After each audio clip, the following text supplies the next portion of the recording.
Hello students, in this video we'll discuss chapter number 2 the judiciary। बेटा इस video में हम लोग इंडियन जुडिशरी को डिस्कस करेंगे, साथ ही साथ हम देखेंगे स्ट्रक्चर ऑफ इंडियन जुडिशरी। अब स्ट्रक्चर ऑफ इंडियन जुडिशरी में हम किस किस को पढ़ेंगे? सुप्रीम कोर्ट को, हाई कोर्ट्स को और सबऑर्डिनेट कोर्ट्स को। Supreme court, high courts and subordinate courts, ये सब हम पढ़ेंगे इस चैप्टर में। साथ ही साथ हम ये भी देखेंगे कि चीफ जस्टिस ऑफ इंडिया कौन होता है, सुप्रीम कोर्ट में कितने जजेस होते हैं, हाई कोर्ट्स में कितने जजेस होते हैं, लोक अदालत क्या है। ठीक है। Now the police and the court. Vipul और तनीषा जो थे वो अपने पेरेंट्स के साथ सुंदर विहार दिल्ली में रहते थे। रिसेंटली वहाँ पर कार बहुत ज़्यादा चोरी होने लग गई थी। उनकी जो लोकेलिटी कॉलोनी थी वहाँ से कार बहुत ज़्यादा चोरी हो रही थी। एक दिन सुबह सुबह वो लोग देखते हैं कि जैसे ही वो उठते हैं उन्हें बहुत नॉइज़, शोर सुनाई आता है बाहर से, स्ट्रीट से चिल्लाने की आवाज़ आ रही होती है। They rushed out to see what the hullabaloo was about. ये लोग दौड़ करके बाहर आते हैं और देखते हैं कि जो शोरगुल है, शोर हो रहा है, तमाशा हो रहा है, ये किस रिगार्ड में है ना, किस बारे में है। हुला बलू का मतलब होता है शोरगुल। तो ये लोग पूछते हैं कि भाई क्या हुआ, what's it, why are you thrashing this man, आप इस आदमी को क्यों मार रहे हैं भाई। तो वो पहला आदमी बोलता है कि भाई इसने नागपाल जी की कार चोरी करने की कोशिश की है। नागपाल जी ने जैसे ही कैमरे में देखा तो उन्होंने अलार्म बजा दिया। लकीली हम लोग यहीं थे तो हमने इसे पकड़ लिया, पर इनका जो पार्टनर है वो तो भाग गया है। The police is all so on the way. और दूसरा वाला बोलता है देखो पुलिस भी रास्ते में ही है, आ रही होगी। जल्दी ही पुलिस भी आ जाती है और पकड़ लेती है किसको भी, एस्केपिंग कल्पिट, जो कल्पिट भाग गया था ना उसे भी पकड़ के ले आती है। और ये दोनों तो थे यहीं पर, जो भाग के गया उसको भी पकड़ लाती है। They arrested the two man and took them to police station. तो ये है भैया इसका वो फ्रेंड जो भाग गया था और ये जो बेचारा मार खा रहा था, दोनों पकड़ा जाते हैं। थोड़े दिनों बाद विपुल जानने की कोशिश करता है कि जो कार चोर थे उनके साथ क्या हुआ। तो वो अपने पापा से पूछता है कि पापा क्या हुआ, वो जो कार चोरी कर रहे थे उन लोगों के साथ, पुलिस ने उनके साथ क्या किया, क्या वो लोग जेल में हैं। तो उसके पापा बताते हैं हाँ बेटा वो जेल में हैं, पुलिस इन्वेस्टिगेशन कर रही है, गैदर कर रही है एविडेंस, सबूतों को जुटा रही है उनके खिलाफ। एक बार सारे सबूत मिल जाएंगे तो वो चार्जशीट फाइल कर देगी कोर्ट में और फिर कोर्ट डिसाइड करेगा उनके लिए अप्रोप्रिएट पनिशमेंट। मतलब देखो ऐसे ही होता है, जब किसी को भी गिरफ्तार किया जाता है किसी भी जुर्म में तो उसके खिलाफ चार्जशीट पेश करना पड़ता है। तो चार्जशीट में सारे सबूत लगाने पड़ते हैं। पुलिस का काम वो होता है, वो सारे सबूतों को इकट्ठा करके कोर्ट में पेश कर देती है और फिर कोर्ट डिसाइड करता है क्या सज़ा मिलेगी उन कार के चोरों को। Why the court. अब वो बच्चा पूछता है क्यों पापा, कोर्ट का क्या रोल है, मैंने तो यही सुना है कि पुलिस का काम होता है उनको पनिश करना जिन्होंने नियम तोड़े होंगे। तो उसके पापा बोलते हैं नहीं बेटा ये तुमने बिल्कुल गलत सुना है, पुलिस तो सिर्फ इन्वेस्टिगेटिंग एजेंसी है, इसके पास कोई पावर नहीं है कि ये किसी को भी पनिश कर पाए। जो कोर्ट है, जो जुडिशरी है, वही डिसाइड करती है कि पर्टिकुलर जो क्राइम हुआ है इसके अगेंस्ट में हमें क्या सज़ा देनी चाहिए। ठीक है।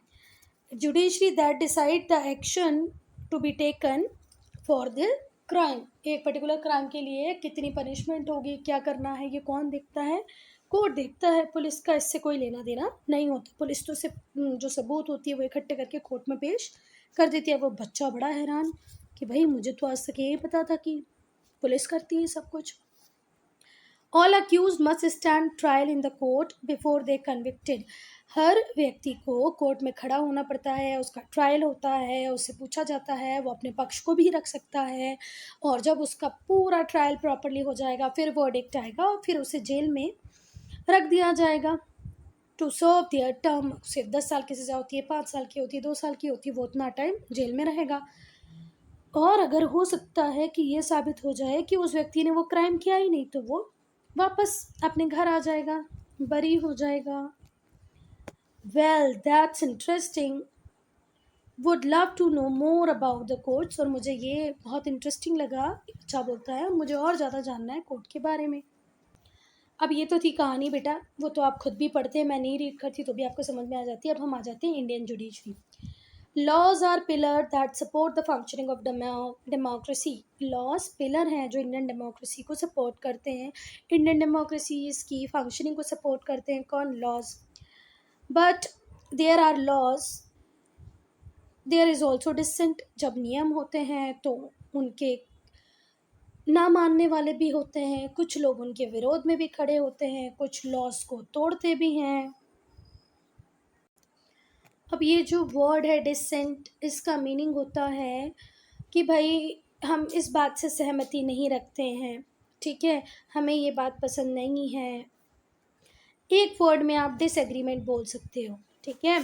तो लॉज पिलर्स होते हैं जो सपोर्ट करते हैं डेमोक्रेसी की फंक्शनिंग को, पर यहाँ पर कुछ नियम होते हैं जिनसे हम इत्तेफाक नहीं रखते, जिनसे हमारे डिसएग्रीमेंट होते हैं। कई लॉज को तो लोग तोड़ते भी हैं। अगर वायोलेशन होगा किसी भी लॉ का तो यहाँ पे डिस्प्यूट होना चालू हो जाएंगे, ठीक है, बिटवीन इंडिविजुअल्स, बिटवीन ग्रुप, और बिटवीन इंडिविजुअल और ग्रुप। दो लोगों के बीच में हो सकता है लड़ाई हो जाए, दो ग्रुप के बीच में लड़ाई हो जाए, गवर्नमेंट और ग्रुप, गवर्नमेंट और पब्लिक के बीच में, गवर्नमेंट और इंडिविजुअल के बीच में लड़ाई हो जाए।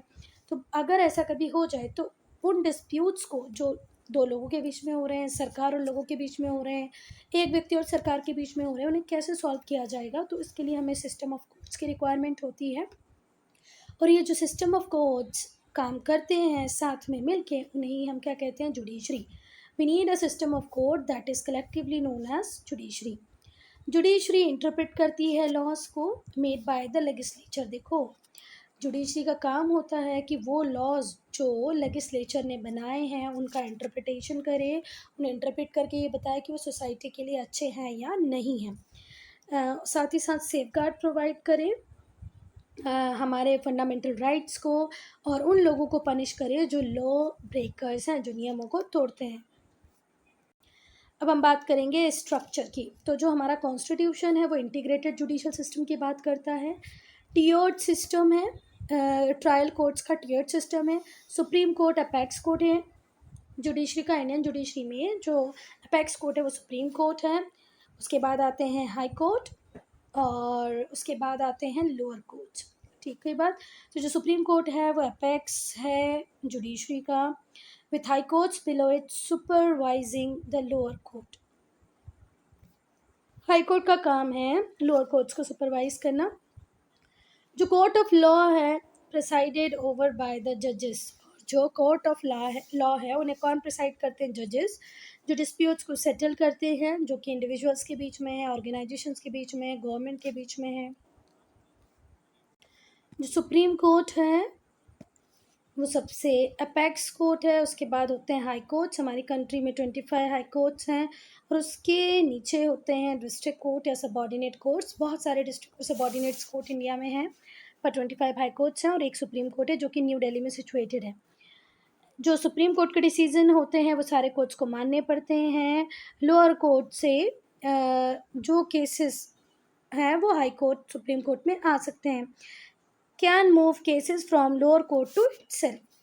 देन जो हाई कोर्ट होता है वो लोअर कोर्ट की अपील को सुनता है और उन केसेस में डील करता है जो स्टेट के अंदर हों। Deals with the cases with in the jurisdiction of state. एक स्टेट के जुरिडिक्शन में जो केसेस होंगे उनके साथ डील करता है हाई कोर्ट। डिस्ट्रिक्ट और सबॉर्डिनेट कोर्ट की बात करें तो ये सिविल और क्रिमिनल दोनों केसेस में डील करते हैं। ये जो केसेस होते हैं एक पर्टिकुलर डिस्ट्रिक्ट में और लोअर लेवल पे उनके साथ डील करते हैं। अब यहाँ पर बच्चा लोअर लेवल से मतलब है किसी सिटी में क्राइम हो सकता है एक डिस्ट्रिक्ट के, किसी विलेज में क्राइम हो सकता है एक डिस्ट्रिक्ट के। ये था structure of the judiciary. Now jurisdiction of the court. बेटा जो हमारा कोर्ट है उसके पास पावर है कि वो जजमेंट को पास कर सकता है, लॉ को इन्फोर्स करा सकता है with in its sphere of jurisdiction. Her court का ज्यूरिडिक्शन एरिया लिमिटेड है। उस ज्यूरिडिक्शन एरिया में लॉज बनाना, उन्हें इन्फोर्स कराना किसका काम है? कोर्ट का काम है। अ कोर्ट एक्सरसाइज, अब कोर्ट के पास फॉलोइंग ज्यूरिडिक्शंस होते हैं। पहला है ओरिजिनल ज्यूरिडिक्शन, वो उन केसेस में आएगा। Original jurisdiction in cases which can be heard for the first time, जो पहली बार किसी कोर्ट में सुने जा रहे हैं और उनके ऊपर अगर कोई कोर्ट फैसला देता है तो वो ओरिजिनल जुरिडिक्शन होगा। This jurisdiction applies to the court where the case originate. ये जुरिडिक्शन उस कोर्ट में अप्लाई होगा जहाँ पे वो केस ओरिजिनेट हुआ है। पहली बार जब किसी कोर्ट में किसी केस को डिस्कस किया जाता है, मतलब फर्स्ट टाइम, है ना, जैसे दो लोगों की लड़ाई हुई, पहली बार जब वो कोर्ट में गए हैं, उनके बीच में डिस्कशन हो रहा है, उसके ऊपर जो फैसला आता है उसे हम क्या कहते हैं, ओरिजिनल जुरिडिक्शन। फिर उसके बाद आएगा अपीलिएट जुरिडिक्शन। कई बार ऐसा होता है कि हम लोअर कोर्ट के फैसले से सेटिस्फाई नहीं होते हैं, तो हम हाई कोर्ट में जाते हैं और उस पर अगर कोई डिसीज़न आता है, या हम हाई कोर्ट के फैसले से सेटिस्फाई नहीं है, हम सुप्रीम कोर्ट जाते हैं, तो ऐसे केसेस को हम कहते हैं अपीलिएट जुरिडिक्शन। अगर हम एडवाइजरी जुरिडिक्शन की बात करें बच्चा, ये एडवाइस दे सकते हैं कॉन्स्टिट्यूशन से रिलेटेड मैटर को as and when required. Supervisory jurisdiction, when it supervises the functioning of lower court. High court, supreme court को ये पूरा अथॉरिटी होती है कि वो अपने से बिलो जो कोर्ट है, लोअर कोर्ट है, उसके लिए ये सुपरविज़न देख सकते हैं, उसका सुपरविज़न देख सकते हैं। जो कोर्ट होता है वो कोर्ट ऑफ रिकॉर्ड की तरह भी काम करता है। ये रिकॉर्ड्स को मेंटेन करता है, जितनी भी कोर्ट की प्रोसीडिंग्स हुई होती है, जो केस लड़ा जाता है, उनके डिसीजंस को फिर लोअर कोर्ट में रेफरेंस की तरह देखा जाएगा। देखो, कोर्ट ऑफ रिकॉर्ड का मतलब क्या है, जो भी कोई केस लड़ा गया सुप्रीम कोर्ट में, उसकी जितनी भी प्रोसीडिंग्स हुई, जो वर्डिक्ट आया, उस सबको प्रॉपर्ली रिकॉर्ड किया जाता है, प्रिंट कराया जाता है और लोअर कोर्ट्स को दे दिया जाता है। लोअर कोर्ट्स में फिर इन्हें रेफ़र किया जाता है for further reference. Who refer in similar cases, और कोई सिमिलर केस होगा तो उसमें उसका वो रेफरेंस ले सकते हैं। Types of cases. The cases brought before the court are broadly of two type के कोर्ट होते हैं। एक तो केसेस होते हैं, कोर्ट के सामने लाए जाने वाले केसेस दो टाइप के हो सकते हैं, एक सिविल, दूसरा क्रिमिनल। जो सिविल केसेस होते हैं वो छोटे छोटे डिस्प्यूट्स से रिलेटेड होते हैं, या कोई भी ऐसा डिस्प्यूट जो मनी, प्रॉपर्टी, सोशल मैटर्स से रिलेटेड हो, जैसे इनहेरिटेंस, हमारे पापा की प्रॉपर्टी में किस किस को राइट मिलेगा, मैरिज डिस्प्यूट, डाइवोर्स का कोई केस हुआ। Sentence awarded in civil case include payment for damages. जो देखो सिविल केसेस होते हैं उनमें जो सेंटेंस होता है, मतलब जो सज़ा होती है, वो यूजुअली किसकी होती है कि आप डैमेज की भरपाई कर दो उस पार्टी को जिसका आपने कोई डैमेज किया है। ये जो केसेस हैं ये दो प्राइवेट इंडिविजुअल के बीच में हो सकते हैं। क्रिमिनल केसेस की अगर हम बात करें तो क्रिमिनल केस में ऑफेंस हुआ होगा, जैसे चोरी, डकैती, मर्डर, चीटिंग, फिजिकल इंजरी, किसी का सर फोड़ दिया हो, किसी के पैसे चुरा लिए हों, वो सब क्रिमिनल केसेस में आएंगे। क्रिमिनल केसेस में अगर हम सेंटेंस अवॉर्ड करने की बात हो तो यहाँ फ़ाइन भी लगा सकते हैं, थोड़े टाइम के लिए उन्हें जेल में भी डाल सकते हैं, कई बार उन्हें मौत की सजाए मौत भी दे सकते हैं। ये डिपेंड करेगा ग्रेविटी ऑफ क्राइम की, क्राइम की ग्रेविटी कितनी थी। सर फोड़ के उसको मार दिया था कि उसे सिर्फ थोड़ी सी खरोच आई थी, 2,000 रुपये चोरी किए थे कि लाखों का गबन किया था, तो डिपेंड करेगा कि आपने जो क्राइम किया है वो कितना बड़ा, उसके अकॉर्डिंग फिर सज़ा मिलेगी। अब हम बात करेंगे सुप्रीम कोर्ट की। तो बच्चा, सुप्रीम कोर्ट न्यू दिल्ली में लोकेटेड है। इसका इनाग्रेशन हुआ था 28 जनवरी 1950 को। कहाँ पर? Chamber of princess of the parliament house के चैम्बर ऑफ प्रिंसेस में इनाग्रेशन होता है हमारे सुप्रीम कोर्ट का। कब? 28 जनवरी 1950 में। 8 साल बाद, मतलब 1950 में उन्हें इनाग्रेशन हुआ और 8 साल बाद बोले तो 1958 में ये अलग बिल्डिंग में शिफ्ट हो गया, और जो न्यू बिल्डिंग है वो कहाँ पर है? तिलक मार्ग, न्यू दिल्ली में है। ठीक है, बात फिर से देखो, 1958 को जो सुप्रीम कोर्ट है वो मूव कर गया एक नई बिल्डिंग में, तिलक मार्ग पर। कहाँ पर? न्यू दिल्ली में। कंपोजिशन की अगर हम बात करें तो जो सुप्रीम कोर्ट होता है उसमें चीफ जस्टिस ऑफ इंडिया होता है, CJI। अभी करंट CJI हैं धनंजय चंद्रचूड़। जो प्रोसीडिंग्स को, कोर्ट की जो भी प्रोसीडिंग्स होती हैं उन्हें हेड करता है। नंबर ऑफ़ जजेस होते हैं टोटल 34 जजेस का कंपोजिशन हो सकता है, इंक्लूडिंग CJI। मतलब एक CJI होगा, चीफ जस्टिस ऑफ इंडिया होगा, साथ ही साथ में 33 जजेस होंगे। तो एक CJI, chief justice of India, और 33 जजेस, टोटल मिला के 34 जजेस होते हैं सुप्रीम कोर्ट में। ये टाइम टू टाइम चेंज होता रहता है बेटा।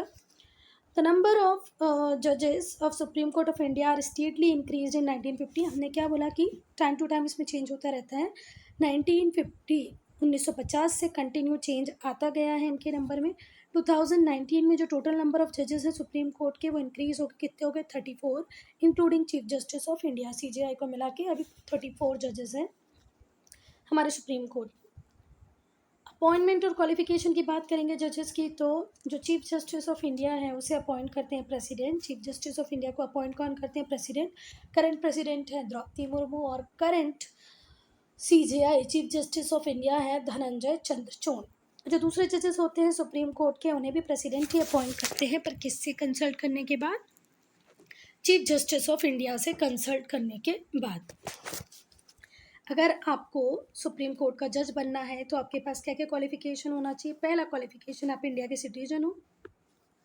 दूसरा, आप एडवोकेट रहे हो हाई कोर्ट में या 2 और मोर कोर्ट्स में इन सक्सेशन फॉर एटलीस्ट 10 ईयर। 10 साल का अगर आपको एडवोकेट बनने का अनुभव है, एडवोकेट आप रहे हो हाई कोर्ट्स में, भले वो एक हाई कोर्ट में हो या एक से ज़्यादा हाई कोर्ट में हो, पर सक्सेशन में होना चाहिए। मतलब 6 साल यहाँ रहे, 4 साल वहाँ रहे, कंटिन्यूटी में, तो आप एलिजिबल हैं सुप्रीम कोर्ट के जज बनने के लिए। और देखो, ये तो कंपलसरी कंडीशन है, या तो ये कंडीशन आप पूरी कर लो या ये कंडीशन पूरी कर लो। दूसरी कंडीशन जो आप पूरी करें तो भी आप सुप्रीम कोर्ट के जज बन सकते हो, वो है ही शुड बी अ जज of high court for 5 years continuously. अगर वो 5 साल तक हाई कोर्ट का जज रहेगा ना तो भी वो सुप्रीम कोर्ट का जज बन सकता है। ही शी शुड बी द जज of high court for 5 years continuously. 5 साल तक अगर किसी कोर्ट का जज रहा है, हाई कोर्ट का जज रहा है, तो भी वो सुप्रीम कोर्ट का जज बन सकता है। नेक्स्ट, ही और she must be distinguished jurist in the president opinion. अगर प्रेसिडेंट ऐसे सोचता है कि भाई ये जो XYZ पर्सन है ये बहुत ही शार्प है, इसके फैसले बहुत अच्छे होते हैं, ये एक एमिनेंट जूरिस्ट है, डिस्टिंग्विश्ड, इसमें कुछ तो बात है जो अलग है, तो प्रेसिडेंट ऐसे व्यक्ति को भी सुप्रीम कोर्ट का जज बना सकता है। तो कंपलसरी कंडीशन कि वो इंडिया का सिटीजन होना चाहिए। ये इन दोनों में से कोई भी क्वालिफिकेशन एक भी होगी तो भी चलेगा। टेन्योर और रिमूवल की अगर हम बात करें, मतलब किस टाइम पीरियड तक रह सकता है, कैसे हम इसे रिमूव कर सकते हैं, तो जजेस होते हैं जो सुप्रीम कोर्ट के, वो 65 years ऑफ एज तक ऑफिस को होल्ड कर सकते हैं। आप 40 साल में सुप्रीम कोर्ट के जज बन गए होंगे तो आप 25 साल सर्विसेज दे सकते हैं। आप 50 साल में बने तो 15 साल सर्विसेज दे सकते हैं। जो एज है रिटायरमेंट की वो 65 है। हम जज को रिमूव भी कर सकते हैं सुप्रीम कोर्ट के, पर ये बहुत ईजी नहीं होता है। इन्हें रिमूव कर सकते हैं प्रेसिडेंट। किस ग्राउंड पे? अगर इन्होंने कोई प्रूवन मिसबिहेवियर किया हो या अपना काम प्रॉपर्ली नहीं कर पा रहे हो तो हम इन्हें रिमूव कर सकते हैं, पर इनके रिमूवल की जो प्रोसेस होती है उसे हम कहते हैं इम्पीचमेंट। इस प्रोसेस में each house of parliament passes a resolution. अगर हमें ऐसा लगे कि प्रेसिडेंट अपना काम ठीक से नहीं कर पा रहे हैं तो हम एक रिजोल्यूशन पास कराएंगे पार्लियामेंट के दोनों हाउस में, और वो रिजोल्यूशन पास होना चाहिए 2/3 मेजॉरिटी से। अब 2/3 मेजॉरिटी क्या होती है? मतलब 66.66% लोग जब हाँ बोलेंगे तभी जज हटाएंगे, और वो भी एक हाउस से नहीं, दोनों हाउसेस से पास होना चाहिए वो रिजोल्यूशन, तभी हम जज को रिमूव कर सकते हैं। और इस प्रोसेस को क्या कहते हैं बेटा? इम्पीचमेंट। सैलरी एंड पर्क्स की बात करें तो जो CJI होता है, चीफ जस्टिस ऑफ इंडिया होता है, या दूसरे जज होते हैं, वो मंथली सैलरी रिसीव करते हैं। ये लगभग 2.8 लाख तक होती है। 2.5 से लेके 2.8 लाख तक होती है। 2.5 लाख से लेके 280 तक इनकी सैलरी होती है। इन्हें दूसरे अलाउंसेस भी मिलते हैं, इन्हें फ्री अकोमोडेशन मिलता है, ट्रांसपोर्ट फैसिलिटी मिलती है, जितने भी अलाउंसेस होते हैं वो सारे ये एंजॉय करेंगे। अकोमोडेशन भी इन्हें फ्री मिलेगा। सैलरी मिलेगी 2.8 2.5 lakh. Jurisdiction and power of supreme court, तो पहले हम लोग देखेंगे ओरिजिनल ज्यूरिडिक्शन। ठीक है, सुप्रीम कोर्ट के ओरिजिनल ज्यूरिडिक्शन को हम पढ़ेंगे। जो सुप्रीम कोर्ट है वो ओरिजिनल ज्यूरिडिक्शन को एक्सरसाइज करता है बहुत सारे केसेस में। देखो, कब कब कब हमारा supreme court exclusive original jurisdiction देगा? जब कोई डिस्प्यूट किस किस के बीच में हो? यूनियन एंड 1 और मोर स्टेट, या तो एक स्टेट हो या एक स्टेट से ज़्यादा हो और उनकी लड़ाई चल रही हो यूनियन से, सेंट्रल गवर्नमेंट से। The union and any of the state or states on one side and one or more state on another side. एक साइड में स्टेट हो, दूसरे साइड में दूसरा स्टेट हो और यूनियन भी इन्वॉल्व हो, तो भी केस सीधा कहाँ जाएगा, सुप्रीम कोर्ट में। साथ ही साथ जब दो स्टेट आपस में लड़ रहे हो, देखो या तो central government versus state government हो, state government versus central government versus state government हो, या तो दो स्टेट गवर्नमेंट आपस में लड़ रही हो, तो ये सारे केसेस कहाँ ही जाएंगे, सुप्रीम कोर्ट में।